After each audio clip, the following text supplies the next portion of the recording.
Focus news 24/7 खबर एक नजर। आज कहते हैं जहां हम और आप बैठे हैं इस कलिकाल में, राम कथा कले कामद गाई, सुजन सजीवनी मोरे सुहाई। गोस्वामी जी कहते हैं कि कलिकाल में राम जी की कथा कामधेनु है। कामधेनु जानते हैं, कामधेनु के सामने जो मनोकामना करिए कामधेनु उस मनोकामना को पूर्ण कर देती है। उसी प्रकार भगवान की कथा भी कामधेनु है। आप यदि हृदय से, निर्मलता से, सहजता से इस कथा की सेवा करिए, आज नहीं तो कल ये कथा ही आपकी कामना को पूर्ण कर देगी, इसमें कोई संशय नहीं। सज्जनों के लिए भगवान की कथा सजीवन बूटी है। सुजन सजीवनी मूरी सुहाई, मूर यानी चूर्ण, सजीवन बूटी है। सजीवन बूटी का नाम सुना है बाबू जी, सुना है ना? संजीवन बूटी किसके लिए आया? लक्ष्मण जी के लिए आया। क्यों आया? लक्ष्मण जी मूर्छित थे, उनकी मूर्छा को समाप्त करने के लिए सजीवन बूटी आई। लेकिन यहां एक बात समझिएगा, जो आंख बंद कर लिया वही मूर्छित है, इस भ्रम में मत रहिएगा। कई लोग जगह जगह मूर्छा में जी रहे हैं। मूर्छा क्या है? परिवार में कैसा व्यवहार करना चाहिए इसका ज्ञान न होना, ये मूर्छा है। माता पिता के साथ कैसा व्यवहार रखना चाहिए इसका ज्ञान नहीं है तो हम जगह जगह मूर्छित हैं। भाई के साथ, पति के साथ, पत्नी के साथ, अपनों के साथ, समाज के साथ कैसा व्यवहार करना चाहिए उसका मानक इस श्री रामचरितमानस में दिया गया है। मानक समझते हैं?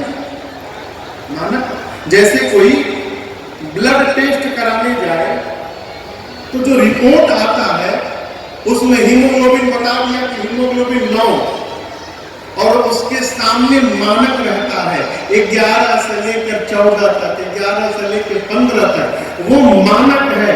यदि उस मानक के अनुसार आपका रिपोर्ट आया है तो आप बीमार नहीं है, आप स्वस्थ हैं। और मानक से यदि रिपोर्ट बिगड़ा है यानी आप बीमार हैं।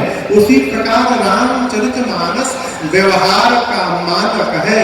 यदि हमारा व्यवहार इससे मिल रहा है, हम चैतन्य हैं, और यदि हमारा व्यवहार इससे नहीं मिल रहा है, हम जगह होने के बाद भी मूर्छित हैं, हम बीमार हैं। ये कथा क्या करती है? वो उसी मूर्छित को जगाने के लिए ये राम जी की कथा सजीवन बूटी की तरह व्यवहार करती है। ये गोस्वामी तुलसीदास जी महाराज कहते हैं।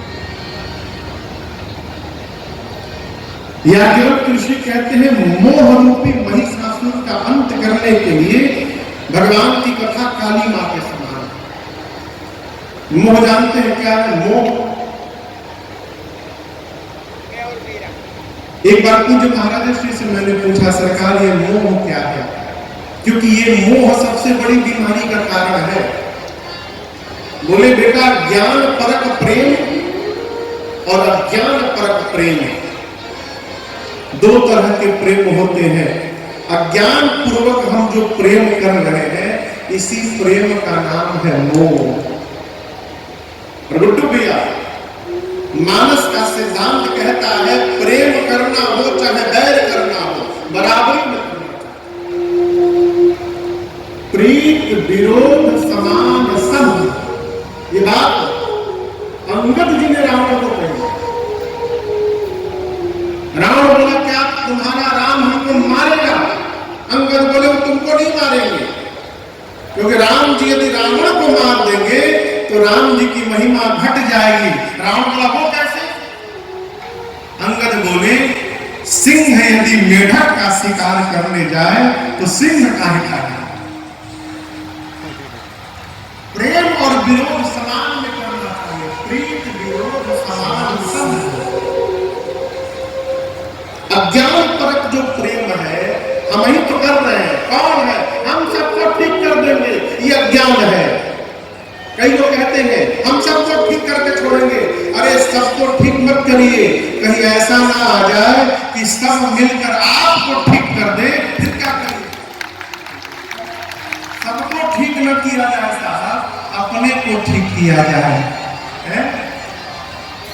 ये जो मोह जागृत हो गया है कि हम ही कर रहे हैं, हम ही सब चला रहे हैं, इस मोह रूपी महिषासुर का अंत करने के लिए ये भगवान राम जी की कथा साक्षात काली मां के समान है।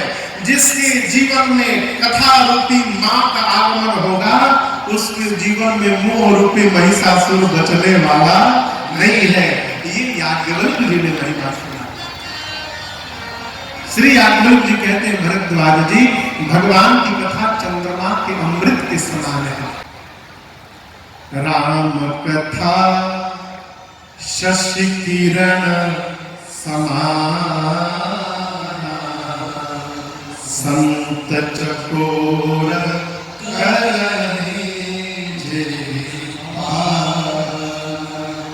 हम और आप विशेष रूप से माताएं, भैया मॉनिटर